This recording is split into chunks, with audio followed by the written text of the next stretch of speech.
के लिए आसन में स्थिरता होनी जरूरी है। यह आसन में स्थित होकर, दृढ़ होकर फिर प्राणायाम करना है। और कैसे करना है? गुरु उपदिष्ट मार्गेण, पहले इस श्लोक में बता रहे हैं। तो मतलब गुरु की कितनी महत्ता बता रहे हैं। उसके बाद क्या कहते हैं दूसरे नंबर श्लोक में? दूसरे नंबर श्लोक में कहते हैं, चले वाते चलम चित्तम, निश्चले निश्चलम भवेत्, योगी स्थाणुत्वम आप्रोति ततो वायु निरोधयेत। क्या कह रहे हैं? वायु के चलायमान होने पर चित्त भी चंचल होता है। वायु के चलायमान होने पर चित्त चंचल होता है। मतलब यह वायु, वायु से संबंध किससे है? ये श्वास से, जो आ रही है, जा रही है, इसकी गति जैसी होती है, चित्त की भी वैसी गति होती है। वायु के निश्चल हो जाने पर, अर्थात वायु शांत हो जाने पर चित्त भी शांत हो जाता है। इसलिए प्राणायाम अभ्यास करने की बात कहते हैं। प्राणायाम का, अभी देखिए कोई भी चीज करने हम जा रहे हैं, आप जेआरएफ की तैयारी कर रहे हैं, तो आपके अंदर में भाव, जानकारी तो होना चाहिए जेआरएफ क्या होता है, क्यों कर रहे हैं हम इसकी तैयारी, इससे क्या लाभ मिलेगा, ये तो पता ही होना चाहिए ना। तो महर्षि स्वामी स्वात्मा राम जी ये बताने से पहले आपके अंदर में जिज्ञासा पैदा कर रहे हैं, प्यास पैदा कर रहे हैं, ताकि आप प्राणायाम के अभ्यास के लिए मन में इच्छा, जिज्ञासा, डिजायर आपके अंदर हो। नहीं तो कोई प्राणायाम क्यों करेगा? तो बता रहे हैं कि ये जो चित्त है चंचल है, इस चित्त में जो वृत्तियां हैं, इस चित्त में जो लहरें हैं, वो श्वास से संबंधित है। श्वास के साथ में सीधा कनेक्शन है इसका। एक सिक्के के दो पहलू हैं, श्वास और चित्त की वृत्तियां। श्वास शांत होगा तो चित्त की वृत्ति शांत हो जाएगी। चित्त की वृत्ति शांत होगी तो क्या शांत हो जाएगा? श्वास शांत हो जाएगा। तो स्वात्माराम जी, अब ये दो पक्ष हैं ना। अभी देखिए महर्षि पतंजलि क्या कहते हैं, चित्त को शांत करने की बात कहते हैं महर्षि पतंजलि। कैसे कहते हैं? कहते हैं, वितर्क विचारानंदा स्मितानुगमात संप्रज्ञात, सबको संप्रज्ञात, मतलब चित्त में जो कुछ हो रहा है उसको समता के साथ में, प्रज्ञा के साथ में, अनुभव के साथ में जान लो। चित्त को शांत हो जाएगा तो होगा क्या? बाह्य अभ्यंतर विषयाक्षेपी चतुर्था, केवल कुंभक की अवस्था आ जाएगी। करना नहीं पड़ेगा, अवस्था आएगी, केवल कुंभक की अवस्था आएगी। लेकिन स्वात्मा राम जी क्या कहते हैं, भाई एक सिक्के के दो पहलू हैं, श्वास और चित्त। तो पतंजलि कह रहे हैं कि चित्त को जान लो, चित्त को शांत कर दो, श्वास भी शांत हो जाएगी। स्वात्मा राम जी क्या कह रहे हैं, श्वास को नियंत्रित कर लो, चित्त नियंत्रित हो जाएगा। तो दोनों लोग एक ही बात कह रहे हैं। चित्त की वृत्ति का निरोध दोनों लोग कह रहे हैं। बस ये है कि वो कह रहे हैं ये करो वो शांत हो जाएगा, वो कह रहे हैं ये करो वो शांत हो जाएगा। तो दूसरा नंबर वही बताता है, चले वाते चलम चित्तम, निश्चले निश्चलम भवेत, योगी स्थाणुत्वम आप्रोति ततो वायुम निरोध है। इससे यह पता चलता है कि प्राणायाम का लाभ क्या है, प्राणायाम का उद्देश्य क्या है, चित्त को शांत करना। आसन का उद्देश्य क्या बताया था? आसन का उद्देश्य स्वात्माराम जी ने क्या बताया था 17 स्थिरम नंबर श्लोक आरोग्यम में? लाघवम।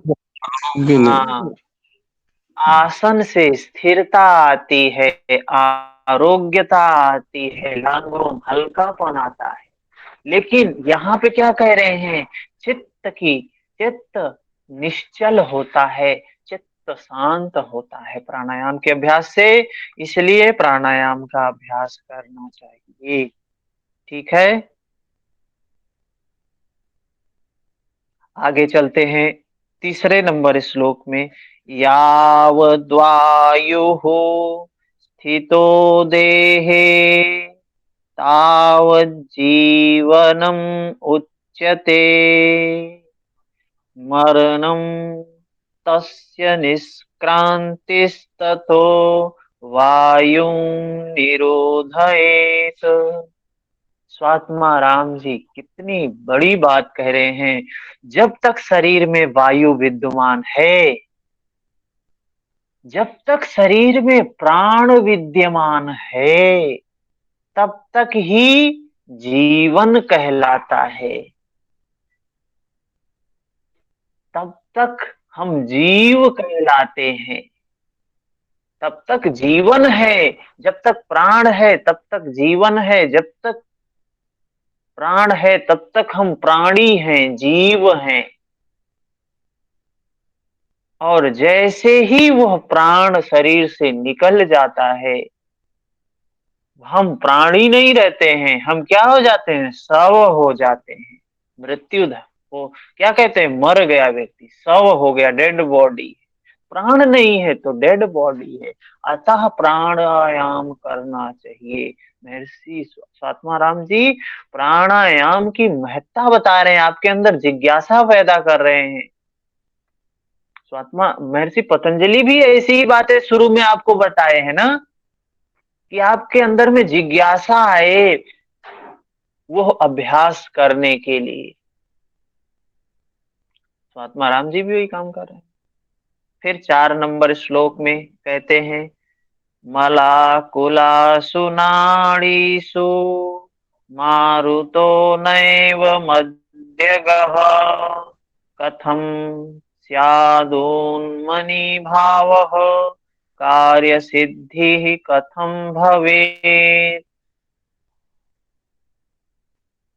कह रहे हैं, यदि नाड़ियां मल से भरी हुई हों तो प्राण वायु, अगर नाड़ियां जो है मल से भरी हुई हैं तो यह प्राण मध्य मार्ग में नहीं जा सकती है, सुषुम्ना वाही नहीं हो सकती है। अभी वर्तमान स्थिति क्या है हम लोगों की? कभी इड़ा वाही है श्वास, कभी पिंगला वाही है। कभी इड़ा में श्वास जा रही है, कभी पिंगला में जा रही है। तो और मल है, नाड़ियों में मल है, सुषुम्ना वाही प्रवेश नहीं हो पा रही है। तो कह रहे हैं कि ये नाड़ियों में जो मल है उनको साफ करना पड़ेगा। जैसे आपको खेत की सिंचाई करनी है और नाली है फील्ड की, फसलों की सिंचाई करनी है, लेकिन नाली जो है उसमें क्या है? उसमें ढेर सारे खर पतवार हैं। तो पहले उसको साफ करेंगे तभी तो सिंचाई होगी, तभी तो पानी खेतों में जाएगा। तो कह रहे हैं कि तब जब तक नाड़ियां मल से भरी हुई हैं तब तक वो राजयोग की अवस्था कैसे आएगी, उन्मनी भाव कैसे आएगा, तब तक कार्य सिद्धि कैसे होगा? अर्थात अशुद्ध नाड़ी में यह संभव नहीं है। नाड़ियों को शुद्ध करना पड़ेगा। तो प्राणायाम करने से पहले महत्ता बताते हैं कि नाड़ी को शुद्ध करना पड़ेगा। खेत की सिंचाई करने से पहले जैसे नाली को शुद्ध करना पड़ता है, साफ करना पड़ता है, वैसे ही अपने इस प्राण को उस शिव से मिलाने के लिए, इस जीव को शिव से मिलाने के लिए, इस प्राण को उस परमात्मा से मिलाने के लिए, राजयोग की उस उच्चतम शिखर पर चढ़ने के लिए पहले क्या है? नाड़ी शोधन, नाली का शोधन करना जरूरी है। 5 नंबर श्लोक कहते हैं, शुद्धि मेति यदा सर्वं नाड़ी चक्रम मलाकुलम तदैव जायते योगी प्राण संग्रहणे क्षमः। मलों से व्याप्त सभी नाड़ियां जब निर्मल हो जाती हैं, तभी साधक समुचित रूप से प्राण को नियंत्रित करने में समर्थ हो पाता है। कह रहे हैं मलों से व्याप्त सभी नाड़ियां, ये जितनी नाड़ियां हैं, कितनी नाड़ियां हैं? 72,000 नाड़ियां बताई गई हैं हठ प्रदीपिका में। कौन से आसन से 72,000 नाड़ियों का शोधन होता है? सिद्धासन। हाँ, सिद्धासन से बताया गया है 72,000 नाड़ियों का शोधन होता है। और यहाँ कह रहे हैं जब सभी नाड़ियां निर्मल हो जाएंगी, तभी साधक प्राण को नियंत्रित करने में सक्षम होगा। प्राण को नियंत्रित करने में तभी सक्षम हो पाएगा जब सभी 72,000 नाड़ियां क्या होंगी? निर्मल होंगी। तो प्राणायाम करने से पहले पहली आवश्यकता क्या आई? कि नाड़ी शुद्ध होनी चाहिए। तो आगे कह रहे हैं 6 नंबर श्लोक में क्या कहते हैं? प्राणायामं ततः कुर्यात् नित्यं सात्विकया धिया तत् यथा सुषुम्ना नाडी स्थला मलाः शुद्धिं प्रयान्ति च। क्या कह रहे हैं? प्रतिदिन साधक सात्विक बुद्धि से प्राणायाम करना चाहिए। प्रतिदिन सात्विक बुद्धि से प्राणायाम करना चाहिए, जिससे सुषुम्ना नाड़ी में विद्यमान मल दूर हो जाए। सात्विक बुद्धि से प्राणायाम करना चाहिए, मतलब बुद्धि सात्विक हो। प्राणायाम कोई व्यक्ति अभ्यास कर रहा है तो उसकी बुद्धि कैसी होनी चाहिए? सात्विक बुद्धि होनी चाहिए। उसके बाद क्या कहते हैं? सात्विक बुद्धि के बाद मतलब उसमें सात्विक बुद्धि से मतलब क्या है? कि जो ईश्वर प्रणिधान का भाव हो, श्रद्धा का भाव हो, उत्साह हो, साहस हो, धैर्य हो, निश्चय हो, ये सारी चीजें की बात कह रहे हैं। अब बताते हैं, नाड़ी शोधन की बात बता रहे हैं। 7 नंबर से 11 नंबर श्लोक तक कैसे नाड़ी शोधन करना है, इसके बारे में बताते हैं। अभी तो प्राणायाम की महत्ता बता रहे थे, फिर नाड़ी शोधन की महत्ता बता दिए। कह रहे हैं कि प्राणायाम तभी सफल होगा जब नाड़ी शोधन होगा। फिर नाड़ी शोधन की महत्ता भी बताए कि नाड़ी शोधन होगा तभी प्राणायाम सफल होगा। अब नाड़ी शोधन की विधि के बारे में बता रहे हैं 7 नंबर में। क्या कह रहे हैं?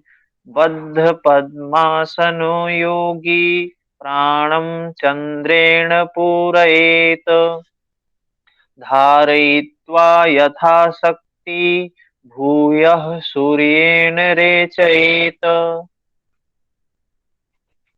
कह रहे हैं स्वात्मा राम जी कि पद्मासन में स्थित होकर, पद्मासन में बैठना है। कैसे? चंद्र नाड़ी से। चंद्र नाड़ी किसको बोलते हैं? बाई नासिका को चंद्र नाड़ी बोलते हैं, दाहिनी नासिका को सूर्य नाड़ी बोलते हैं। और बाई नाड़ी को क्या कहते हैं? इड़ा कहते हैं। दाहिनी को पिंगला कहते हैं। और बाई नासिका को क्या कहते हैं? गंगा कहते हैं। दाहिनी नासिका को यमुना कहते हैं। ये नाम है इनके, इड़ा, पिंगला, गंगा, यमुना, सूर्य, चंद्र। तो कह रहे पद्मासन की, बद्ध पद्मासन की स्थिति में बैठकर, पद्मासन की स्थिति में बैठकर हम लोग प्राणायाम तो सामान्यतः ऐसे ही करते हैं। हम लोग जब नाड़ी हम लोग जो बोलते हैं अनुलोम विलोम प्राणायाम, वही है नाड़ी शोधन प्राणायाम। क्या करना है उसमें? कह रहे हैं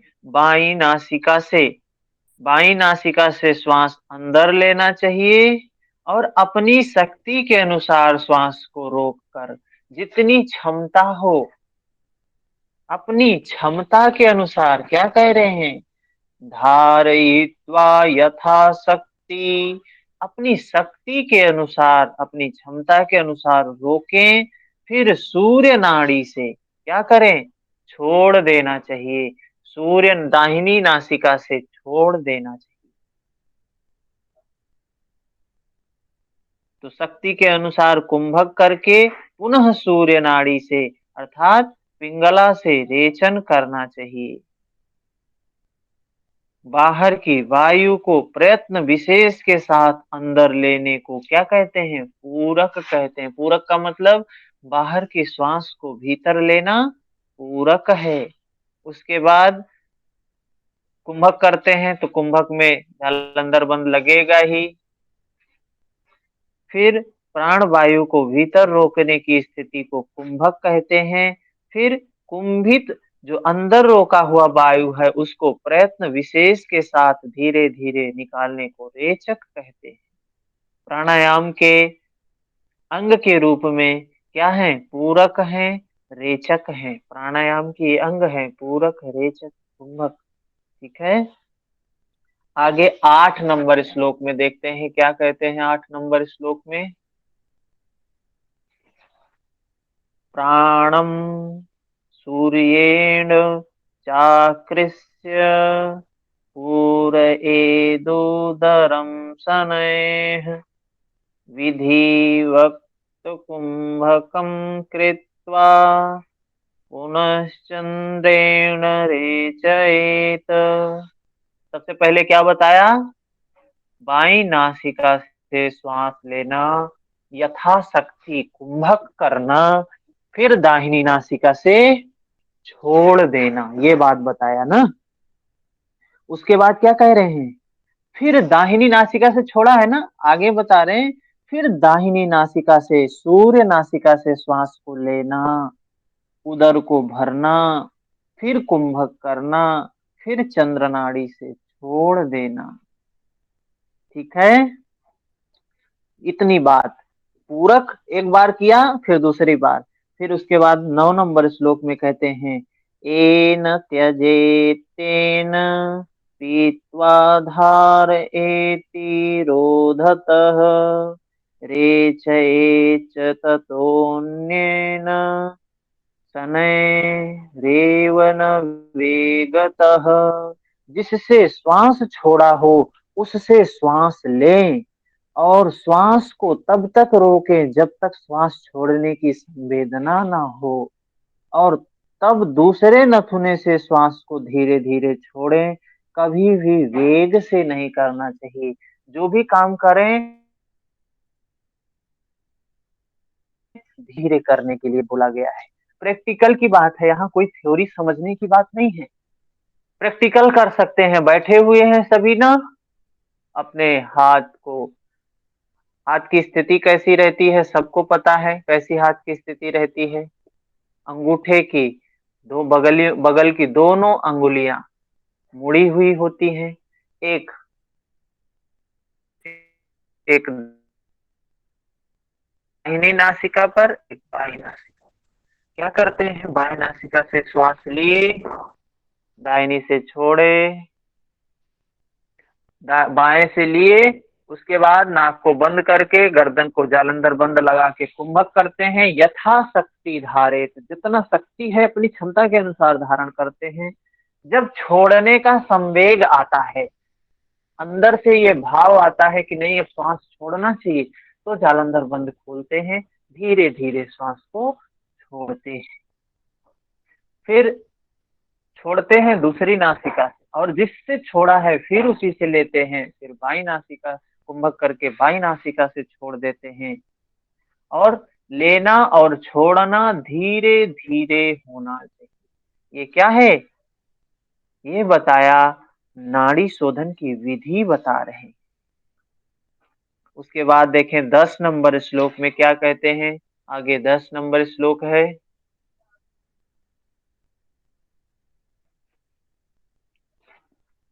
प्राणम चेदिडयाबे पिबेति नियमितं भूयो अन्या रेचयेत् पीत्वा पिंगलया समीरणमथो बद्ध्वा त्यजेद्वा माया।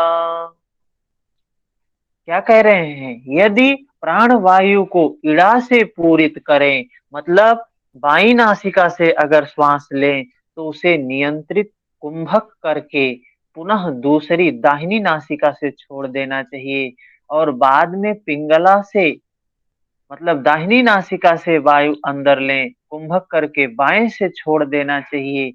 इस प्रकार बाएं और दाहिने नथुने से लगातार प्राणायाम का अभ्यास करने से योग साधकों के नाड़ी समूह 3 मास से कुछ अधिक समय में निर्मल हो जाते हैं। तो नाड़ी शुद्धि का जो समय बताया, कितना दिन बताया, 3 महीना। 3 महीने से कुछ अधिक समय में अगर इस प्रकार से हम अभ्यास करें, नाड़ी शोधन का इस प्रकार से अभ्यास करें, तो 3 महीने से कुछ अधिक समय में नाड़ियां क्या हो जाएंगी, शुद्ध हो जाएंगी, नाड़ी शोधन होगा।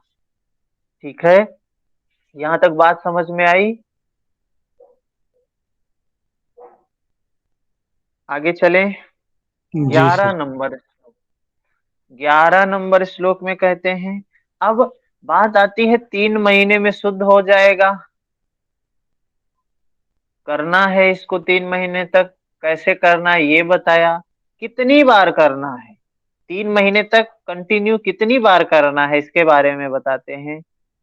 प्रातः प्रातर्मध्यान् दिने सायं अर्धरात्रे च कुंभकान् शनैरशीतिपर्यन्तम् चतुर्वारं समभ्यसेत।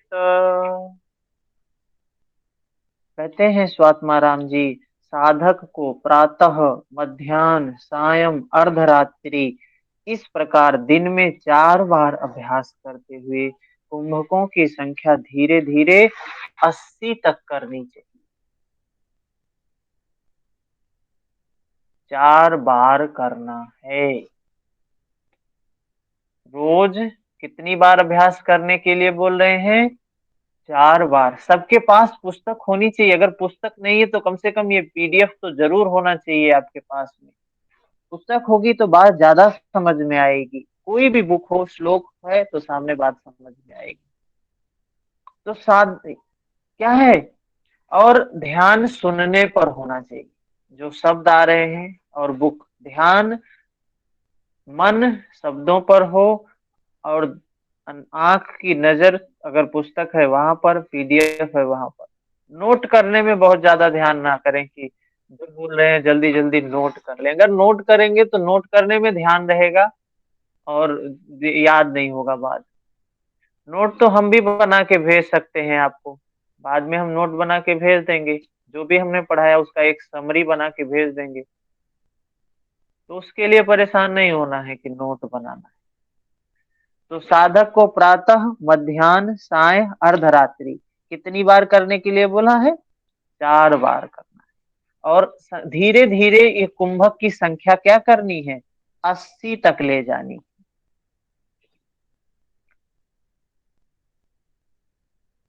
प्रातः, प्रातः का मतलब क्या है, सूर्योदय से प्रारंभ करके 3 घटी तक के काल में। मध्याह्न क्या है, पूरे दिवस को 5 भागों में विभाजित करके उसके मध्य भाग में जो है उसको मध्याह्न कहा गया। फिर संध्या काल अर्थात सूर्यास्त से 3 घटी पूर्व तथा 3 घटी पश्चात सूर्यास्त है। टोटल कितनी घटी होती है, 24 24 मिनट को एक घटी बोलते हैं। हैं? टोटल तो कितनी घटी होती है? 12 से ज्यादा ही होगी सर। हाँ 12 से ज्यादा ही होगी, तभी तो 24 घंटा होगा। हाँ, 24 मिनट। तो अभी देखें, अगर 60 और एक घंटे में कितने होता है? 24, एक दिन में 24 घंटे, तो 60 कितना हुआ ये? 60 मिनट, 24 घटी, 24 घंटे होते हैं और 60 मिनट होता है एक घंटे में, तो टोटल कितना मिनट हुआ? छह दो सौ चौक 24, चालीस 12, 1240 मिनट हुआ टोटल ना। तो घटी कितना होगा? इतना मिनट हो गया, 1240, 60 मिनट, 24 घटी होता है, तो 60 24 घंटे। इंटू 4 ही होगा ना भैया। हाँ 60 घटी होगा, फिर एक दिन में 60 घटी होना चाहिए इस चार हिसाब बार से। होना चाहिए तो 320 होगा। हाँ हाँ, तो यहाँ नहीं, ये बोल रहे हैं कि नहीं, घटी 80 होगा। टोटल, टोटल जो है ना, ये 60 घटी होता है अगर, तो इसको हम कितने भाग में डिवाइड कर दें? 5 भागों में, 5 भागों में बांट देंगे अगर, तो 12 घटी, 12 12 घटी का अलग अलग वो होगा। तो ये करने के लिए क्या 60 ही घटी बोला है, बस है? 60 घटी। हाँ सब 60 ही घटी हाँ, बचे 24 घंटे में। टोटल टोटल 24 घंटे में 60 घटी होता है, हाँ जिसमें जी। जो अभ्यास करने के लिए बोला है, वो कितना बोला है? 4 बार बोला है, सुबह, दोपहर, मध्याह्न और अर्धरात्रि। तो टोटल 60 घटी होता है। तो सुबह में सूर्योदय के समय, मतलब सूर्योदय के बाद 3 घटी तक, सूर्योदय में कितना, सुबह में 12 घटी हो गया, दोपहर में 12 घटी हो गया, शाम में 12 घटी हो गया और मध्य रात्रि में 12 घटी हो गया, टोटल 60 घटी हो गया। तो कह रहे हैं कि सूर्योदय के समय 3 घटी तक अभ्यास कर सकते हैं। मध्याह्न में, मध्याह्न में क्या करना है? जो मध्याह्न में 12 घटी है, लेकिन उसके बीच में मध्य में करना है। फिर संध्या काल में 3 घटी पूर्व या 3 घटी बाद, संध्या काल का जो है होता तो है 12 घटी, लेकिन आधा 6 घटी आगे, 3 घटी आगे या 3 घटी पीछे, ऐसा करने के लिए बोला है। तो इस प्रकार ये टाइम जो है, सुबह, दोपहर, शाम और मध्य रात्रि, कुंभक को 80 तक ले जाने के लिए। 80 तक का मतलब क्या है? 80 राउंड। अभी जैसे हम लोग एक बाएं से लिए दाहिने से छोड़े, दाहिने से लिए बाएं से छोड़े, 1 राउंड हुआ। तो ये बोल रहे हैं 80 राउंड तक ले जाने के लिए बात कह रहे हैं। तो संभवतः ये भी हो सकता है कि एक बार में 20, 4 बार करना है, तो ये 80 बार बोल रहे हैं इस तरीके से, एक दिन में 80 तक करने के लिए बोल रहे हैं। ठीक है, ऐसे हमको कितनी बार करना है? रोज करना है, 3 महीने से अधिक में नाड़ियां हमारी शुद्ध हो जाएंगी। उसके बाद क्या बोलते हैं? 12 नंबर श्लोक में, कनीयसी भवेत् स्वेदः कंपो भवति मध्य में, उत्तमे स्थान माप्नोति ततो वायुं निबंधयेत। क्या कह रहे हैं? यहाँ स्वात्मा राम जी अब स्थिति के बारे में बता रहे हैं। जो ये प्राणायाम नाड़ी शोधन बताया इन्होंने, उसके बारे में कहते हैं कि कुंभक करते हुए जब शरीर में पसीना निकलने लगी, मतलब 3 अवस्थाएं बताया। नाड़ी शोधन 4 बार करना है, 3 अवस्थाएं बताया। प्रथम अवस्था क्या बताया? कि शरीर से पसीना निकलेगा, यह प्रथम अवस्था है। मध्यम, द्वितीय स्थिति में कंपन होगा, शरीर में कंपन होगा। तृतीय स्थिति में क्या होगा?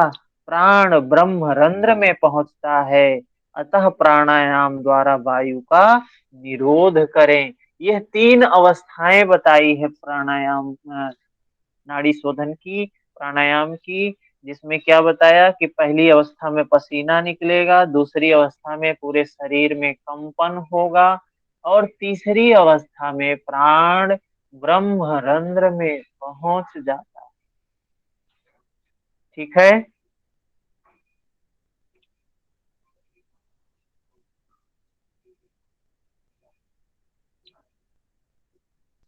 उसके बाद यहाँ आगे के श्लोक में बोलते हैं, 13 नंबर श्लोक। जलेन श्रम जातेन गात्र मर्दनम् आचरेत दृढ़ता लघुता चैव तेन गात्रस्य जायते। 13 नंबर श्लोक में स्वात्माराम जी कहते हैं, प्राणायाम जन्य श्रम से उत्पन्न पसीने को शरीर पर मलना चाहिए। ऐसा करने से शरीर में शक्ति आती है, स्फूर्ति आती है। तो जो भी पसीना हो प्राणायाम करते समय, उसको कपड़े से नहीं पोंछना चाहिए, पंखे से नहीं सुखाना चाहिए। प्राणायाम अभ्यास से जो फल, जो पसीना हो, उसको शरीर के अंगों पर मालिश करना चाहिए। जैसे तेल मालिश करते हैं, उसी प्रकार से मलना चाहिए। इससे क्या होगा? दृढ़ता आएगी, शरीर में दृढ़ता आएगी, हल्कापन आएगा, जो जड़ता है वो दूर होगी। ठीक है। प्राणायाम का अभ्यास करने की तैयारी है ये, प्राणायाम की तैयारी है। 14 नंबर श्लोक में बोलते हैं, अभ्यास काले प्रथमे शतं क्षीराज्य भोजनम ततो अभ्यासे दृढ़ीभूतेन ततांग नियमाग्रह। कह रहे हैं, योगाभ्यास के प्रारंभ में, अर्थात प्राणायाम के अभ्यास